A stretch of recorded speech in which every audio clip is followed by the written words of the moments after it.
नमस्कार, मैं हूं ब्रिजेश और आप देख रहे हैं एबीवी एंटरटेनमेंट। दोस्तों, रूपाली गांगुली अनुपमा को लेकर एक बार फिर सुर्खियों में बनी हुई है, क्योंकि पर्दे पर रूपाली की बेटी का किरदार निभाने वाली एक्ट्रेस अलीशा परवीन को शो से बाहर का रास्ता दिखा दिया गया है। इसी साल सुधांशु पांडे, आशीष मेहरोत्रा, निधि शाह, मुस्कान बामने, गौरव शर्मा, मदालसा शर्मा जैसे कलाकारों ने रूपाली के साथ दिक्कतों का संकेत देते हुए शो को छोड़ दिया।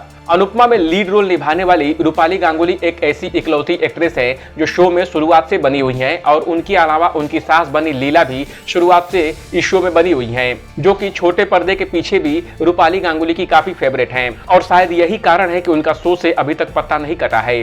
टीवी के इस टॉप शो से जो भी लोग बाहर आए, उनसे एक ही बात सामने आई कि उन्होंने सेट पर टॉक्सिक माहौल के कारण सीरियल छोड़ दिया। तो किसी ने यह भी कहा कि सीरियल के सेट पर रूपाली के हिसाब से ही चीजें चलती है, इस कारण उन्होंने शो छोड़ दिया। तो क्या अब हम ये मान लें कि सुधांशु पांडे से लेकर पारस कलनावत और बाकी सारे स्टार्स के जाने के पीछे रूपाली गांगुली ही थी?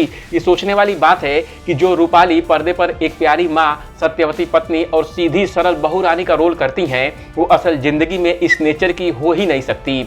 इन सब के बीच उन्हें प्यार करने वाले लाखों फैंस का भी दिल टूट गया है, और रूपाली भी आगे आकर अपना दायित्व पूरा नहीं कर रही हैं और ना ही अपने फैंस को जवाब भी दे रही हैं। हालांकि सोचने वाली बात यह है कि रूपाली को लेकर उनका हर कोई स्टार एक जैसी ही बातें क्यों कर रहा है।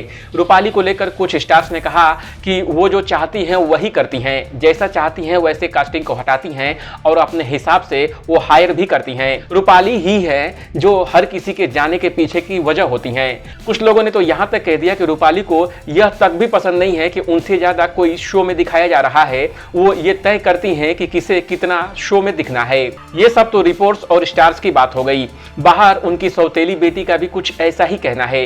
कुछ दिन पहले ही उनकी सौतेली बेटी लगातार कह रही हैं कि रूपाली का नेचर बासी है और उनकी वजह से उनके पिता अपनी बेटी से दूर हो गई।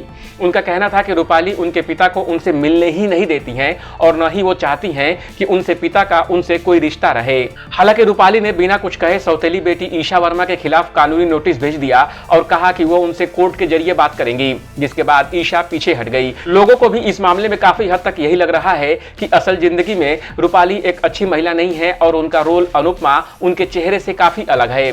इसमें कितनी सच्चाई है और कितनी नहीं, इस बारे में हम तो कुछ भी नहीं कह सकते, लेकिन जो भी बात सामने आई है, अगर उन सब लकीरों को जोड़ा जाए तो एक्ट्रेस पर बहुत बड़ा सवाल उठता है, खासकर तब जब वो टीवी की दुनिया की एक बहुत बड़ी हस्ती हैं।